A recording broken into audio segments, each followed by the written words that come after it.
Toutes et à tous, bienvenue dans cette édition. L'ancien patron du gouvernement britannique était ce matin au palais de la Colombe de Boulbiné. Tony Blair et Mamadi Youla ont échangé sur certains sujets, dont entre autres l'amélioration des capacités du gouvernement guinéen dans la concrétisation des plans de développement. Tony Blair est au micro de nos reporters basés à la primature.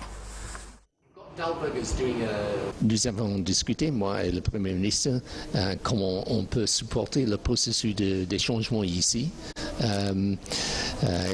Comme je viens de dire au président, j'ai beaucoup de confiance en l'avenir de la Guinée, mais bien sûr, il y a beaucoup de défis et il faut travailler d'une façon très précise pour nous assurer que nous pouvons faire le progrès après la manière que tout le monde à la Guinée attend.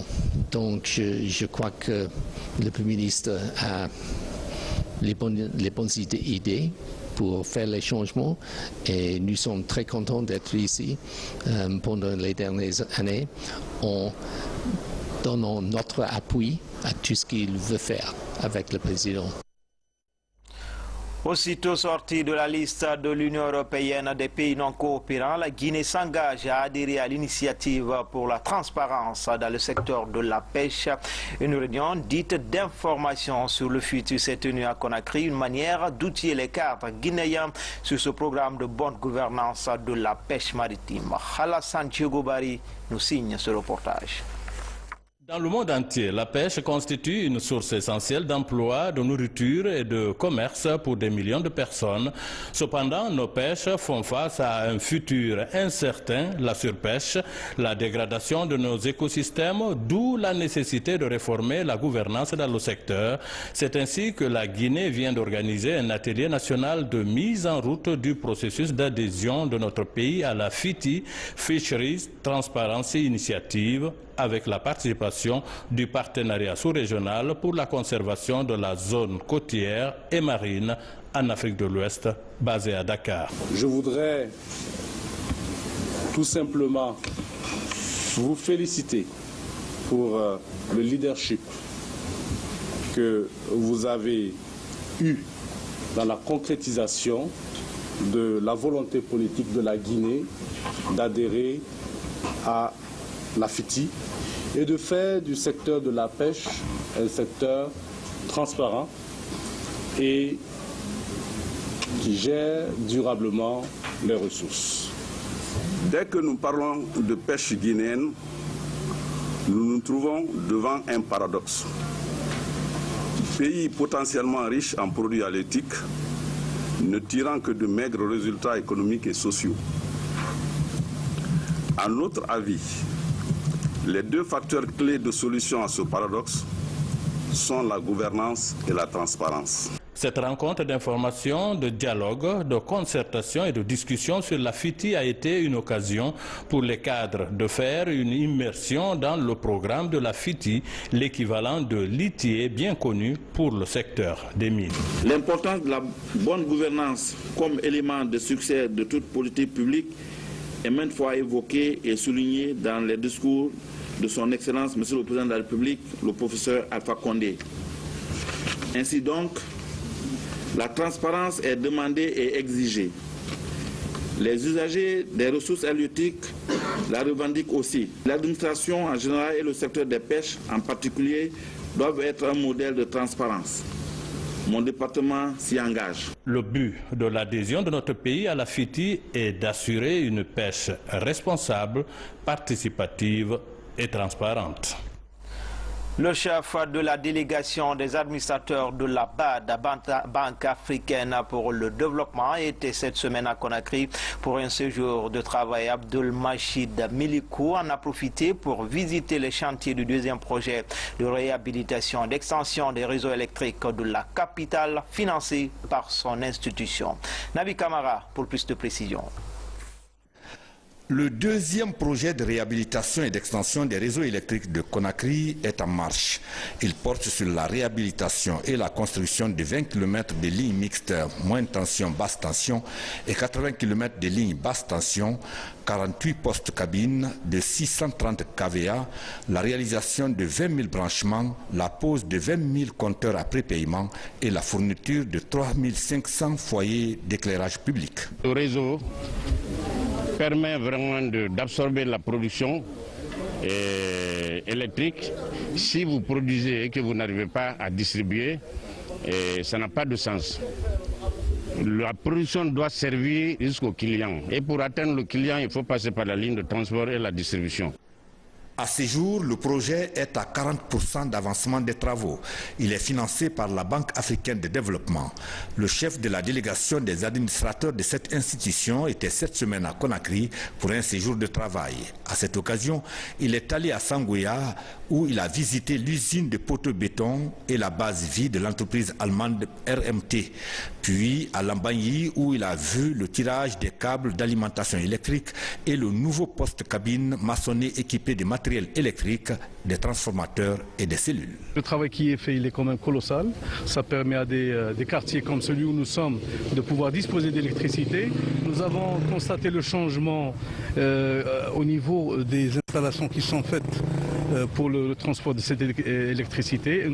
J'espère qu'il y aura d'autres projets comme ça. La BAD sera là, toujours là pour pouvoir participer à ce genre de projet. Il a été question aussi de voir que l'éclairage public manque ici, mais que d'ici 8-9 mois, nous l'aurons cet éclairage public. Et de manière à ce que là où il y a un pot électrique, il n'y aura pas un policier. Le coût global du projet, hors taxes et droits de douane, est estimé à 12,70 millions d'unités de compte. Des membres de la Fédération internationale du secteur avicole du Maroc à Conakry pour une mission de travail avec l'Union nationale des aviculteurs de Guinée. C'était pour recenser les besoins des aviculteurs en termes de formation et de programmation des différentes activités du secteur en Guinée. Elhadji Seydou Bandiaye, Alassane Tonton Camara, Elhadji Bakay Diaby. Après la Côte d'Ivoire, le Sénégal, les experts de la Fédération internationale du secteur agricole du Maroc sont en séjour de travail en Guinée. Dans les environs de Conakry, ils ont visité des fermes avicoles, des unités de fabrique d'aliments et des pharmacies pour volailles. Sur le terrain, les besoins dans le domaine des techniques de l'élevage avicole ont été identifiés. C'est des besoins techniques qui sont énormes. C'est tout à fait compréhensible.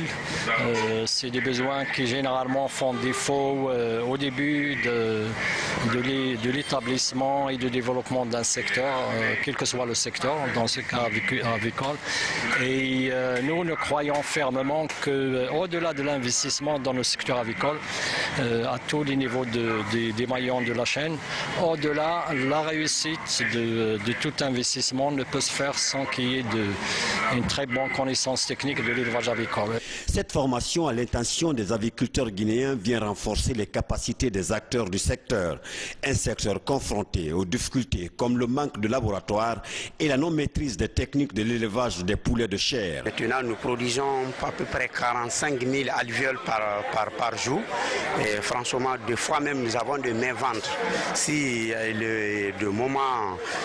il a de moments du manque, et franchement, nous avons de mains-ventres des œufs. Donc, c'est par rapport à ça, nous avons toujours souhaité avoir une usine de transformation des œufs en mayonnaise, soit sécher des œufs pour que ça soit œufs en poudre ou emballés. Et ça va nous permettre toujours de nous encourager dans nos activités. En ce moment, on n'aura pas de œufs pourris dans les différentes fermes. Pour une meilleure visibilité du secteur avicole en Guinée, le gouvernement tient au renforcement du partenariat entre Guinéens et Marocains, toute chose qui pourrait renforcer la production dans la filière. La mission actuelle s'inscrit dans le cadre de l'assistance de nos aviculteurs pour des besoins de formation qui sont actuellement criards et des besoins vraiment pressants pour la Guinée. Et ça s'inscrit dans la feuille de route du ministère de l'élevage. Et nous pouvons vous rassurer que nous acceptons cette mission avec beaucoup de bonheur et de plaisir. Et nous espérons que ça aboutira. Après cette première opération, certains membres de l'Union des agriculteurs de Guinée se rendront au Maroc pour des séries de formations afin d'accroître leur niveau d'expérience dans cette filière. Dans l'actualité encore, le gouvernement guinéen vient de procéder au dédommagement des victimes de l'aménagement de la route Kissi-Dougou-Guéguédou. La remise des enveloppes aux ayants droit a été présidée par l'honorable Claude Kori-Contiano. On fait le point tout de suite avec Ibrahima Keita. Voilà le nouveau visage de la route nationale numéro 2 Kissi-Dougou-Guéguédou. Pour une distance de 84 km, l'entreprise Satom est aujourd'hui à 63 km le bitume. Et pour la réalisation de cette route, les obstacles qui étaient dans l'emprise ont été dégagés en vue de respecter les dimensions standards. En mission de travail dans la zone, le président de l'Assemblée nationale a procédé au dédommagement des victimes. Mais quels sont ceux qui sont concernés? Il y a trois types de bâtiments. Les bâtiments en dur, les bâtiments en semi-dur et les bâtiments en banco. Au-delà de là, des bâtiments, il y a des arbres fruitiers et des plantations. Tous qui ont été touchés, le président, le professeur Alpha Condé, a jugé nécessaire de venir les dédommager. C'est donc dans une transparence totale que le dédommagement des victimes de la route Kissi-Dougou-Guéguédou s'est déroulé. Ici, à Kissi-Dougou, c'est une satisfaction totale des bénéficiaires et même des autorités. Les paiements ont effectivement démarré. Donc c'est une joie que j'estime au nom des impactés de la commune urbaine de Kissi-Dougou. Pour le président de l'Assemblée nationale, ce geste du président de la République, professeur Alpha Condé, vient améliorer la qualité de la route qui constituait un véritable casse-tête pour les usagers. C'est tout à fait normal quand on veut rendre les gens heureux. Parce que quand on sait le temps qu'on mettait Kissi-Dougou-Guéguédou, qui pouvait prendre 3 heures, 4 heures, 5 heures pour certains véhicules, je crois que c'est un service immense que Monsieur le Président de la République rend à cette préfecture en les reliant. Sur les 84 km de bitume prévus, 63 km sont de nos jours complètement finis et la fin des travaux est prévue pour 2017. Nous sommes le 1er avril 2017, la journée consacrée chaque année à la célébration de la journée africaine de la prévention des risques professionnels. Pour cette 21e journée, le thème est évaluation des risques professionnels, gage d'une modernisation des outils de gestion de la santé et de la sécurité du travail. À ce propos, nous vous invitons à suivre la déclaration du ministre de l'Enseignement technique. Elle est commentée par Komara Moussa.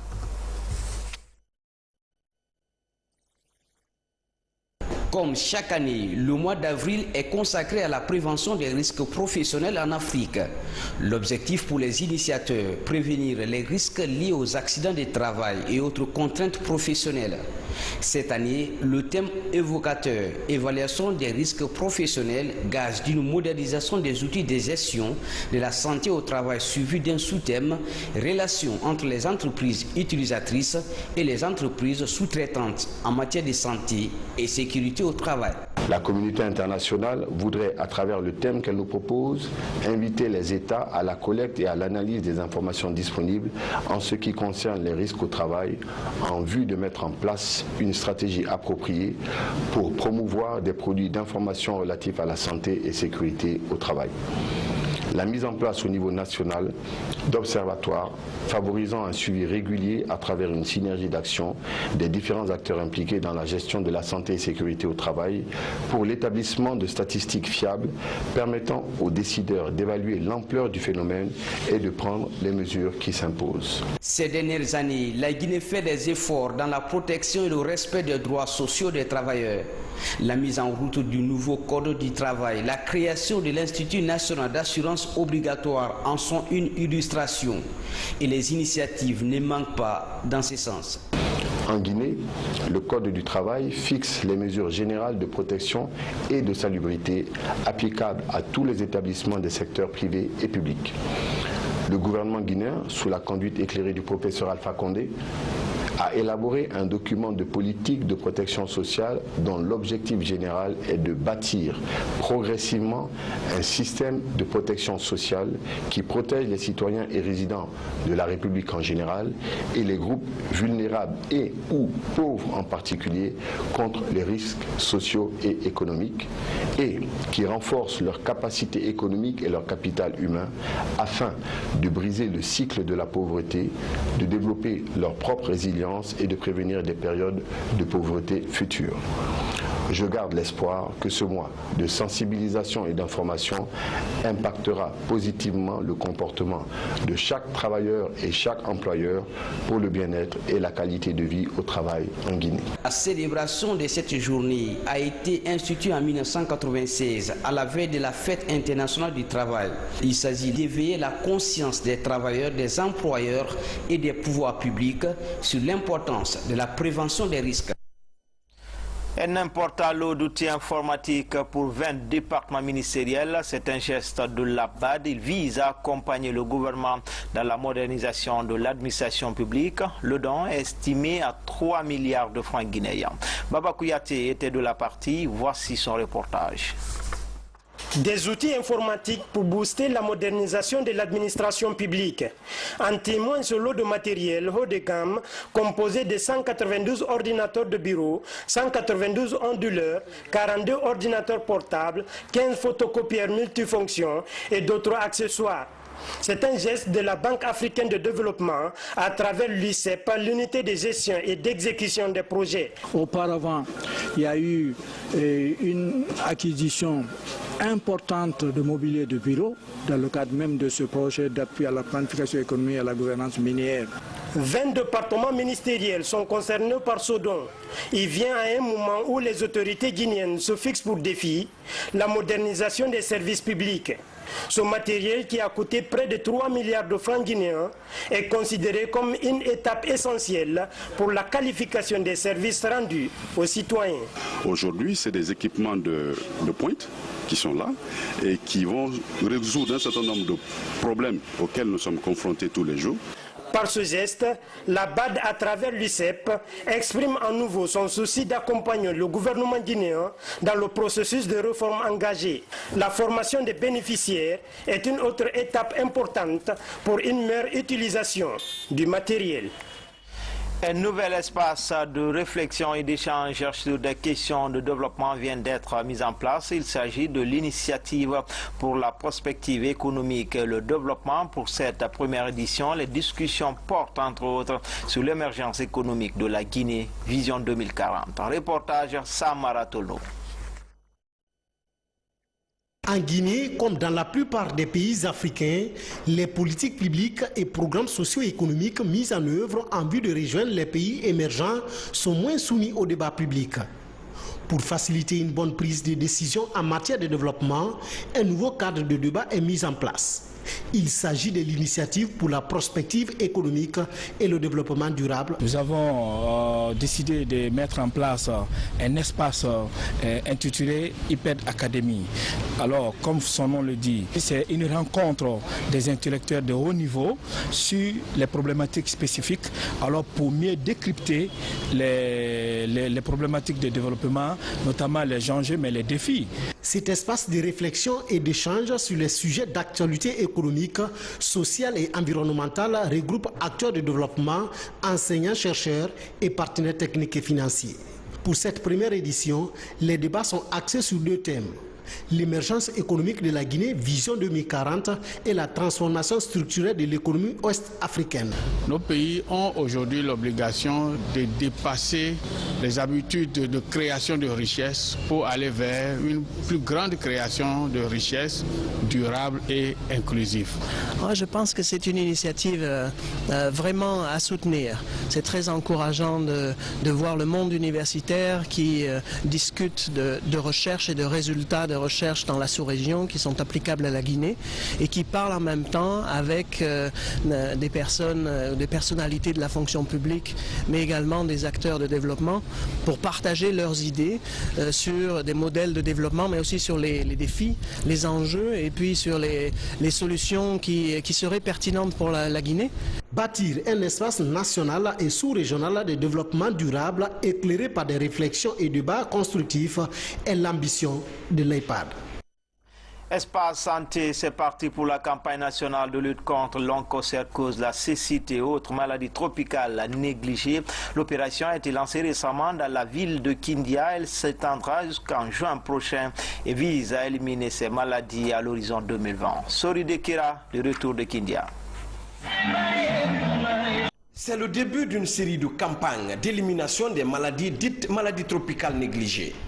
L'opération est lancée à Kindia, l'une des 24 préfectures endémiques à certaines de ces maladies, comme la filariose lymphatique, l'onchocercose et les vers intestinaux. Toutes les personnes âgées de 5 ans et plus sont concernées par le traitement. Il se fait par les agents communautaires dans les domiciles et tous les points de regroupement. Pourquoi entrer toute la population? Cette stratégie-là consiste, n'est-ce pas, à rompre la chaîne de transmission. Parce que quand vous traitez toute la population, parce que vous appelez ceci, n'est-ce pas, une zone maintenant qui est endémique, comme Kindia où nous sommes, en traitant toute la population de 5 ans et plus avec 2 médicaments, vous arrivez à rompre la chaîne de transmission. C'est-à-dire ceux qui sont malades seront traités et ceux qui ne sont pas malades, vous aurez fait la prévention. Les maladies tropicales négligées accentuent le niveau de pauvreté des pays en voie de développement. L'élimination de ces maladies mobilise pouvoirs publics et partenaires du secteur de la santé à l'horizon 2020. Et en Guinée, les 2 tiers de la population qui souffre de ces maladies. Donc pour améliorer leur bien-être, parce que sans santé, il n'y a pas de développement. C'est pour ça que le ministère l'a inscrit comme une priorité, et parce que c'est des maladies qu'on peut vaincre par prévention et par chimiothérapie. La réussite de cette action d'envergure repose sur le degré d'information et de mobilisation sociale pendant toute la période de la campagne. Le message que j'avais à lancer, ça sera un message en direction des populations et des communautés, qu'elles sortent massivement à partir d'aujourd'hui pour prendre les médicaments contre la filariose lymphatique. Il s'agit des médicaments qui sont donc de très bonne qualité, qui n'ont aucun effet secondaire grave et dont la prise peut leur permettre d'éviter ces maladies que nous connaissons tous. Jusqu'au 5 avril prochain, les populations bénéficieront gratuitement du traitement combiné de la filariose lymphatique, de l'onchocercose et des vers intestinaux. 2 médicaments sont administrés pour l'occasion. Un comprimé d'albendazole pour tous les sujets, 1 à 4 comprimés d'ivermectine selon la taille du sujet. Les 2 autres campagnes sont prévues pour fin avril et début mai prochain. Ici à Conakry, la foire internationale a ouvert ses portes. L'événement se tient sur l'esplanade du Palais du Peuple. Il regroupe de nombreux opérateurs économiques venus de partout dans le monde. Des produits locaux y seront exposés pour quelques jours. Un cadre idéal pour promouvoir la production locale. Alfaïsi Agaba, Fatima Diallo. Des produits artisanaux, agricoles et manufacturiers made in Guinée pour annoncer les couleurs de la foire internationale de Conakry. À côté de ces produits guinéens, des produits en provenance des pays de la sous-région et d'ailleurs se font remarquer. Un véritable centre d'échange commercial initié et entretenu par CIEPEX sous la tutelle du ministère du Commerce. Faire la promotion des produits guinéens et prouver au monde entier que la Guinée est riche, a un potentiel énorme, surtout dans le domaine agricole et artisanal. Et que ça pourrait être une alternative pour remplacer nos ressources minières. Mais faudrait-il que ce potentiel soit connu par d'autres pays. Donc ces échanges entre exposants étrangers et guinéens vont dans le sens de la promotion de ces produits, de la création, la facilitation de ce partenariat avec d'autres. Si vous regardez au niveau du contenu, vous verrez qu'il y a tellement de diversité, tellement de produits artisanaux, de produits textiles, de produits exotiques, en un mot, que c'est vraiment une autre tendance qu'on est en train d'amorcer par rapport à l'organisation de foire en Guinée. Les exposants venus de plusieurs pays sont satisfaits des conditions d'accueil et de vente mises en place par les organisateurs. Pour le secteur privé, c'est une opportunité à saisir pour promouvoir les produits locaux et favoriser le commerce inter-État en faveur des recettes de l'économie nationale. Plus de 13 pays étrangers sont présents aujourd'hui sur le sol guinéen dans l'espoir d'échanger et d'augmenter le volume des affaires. Donc c'est ce qui est en train de se passer. Les acheteurs, les producteurs, les potentiels clients sont mobilisés pour que réellement cette journée puisse connaître et les jours suivants puissent connaître un engouement dans le cadre de l'amélioration des chiffres d'affaires. À sa 15e édition, la Foire internationale de Conakry compte renforcer le partenariat commercial entre la Guinée et les pays participants, mais aussi ouvrir le pays à de nombreux visiteurs. Direction Mamoun, plus précisément à Tolo, avec le lancement de la campagne de commercialisation de la pomme de terre ou la belle de Guinée. Dans cette localité à vocation agro-pastorale, un groupement de femmes avait mis en valeur 6 hectares de pommes de terre. Pour cette année, la moisson a été bonne pour ces dames. Les images de Mamadou Patibaldé sont commentées par Younoussa Taweli Kamara. À travers ces chants et pas de danse, ces femmes maraîchères de Tolo annoncent les couleurs des récoltes de la pomme de terre.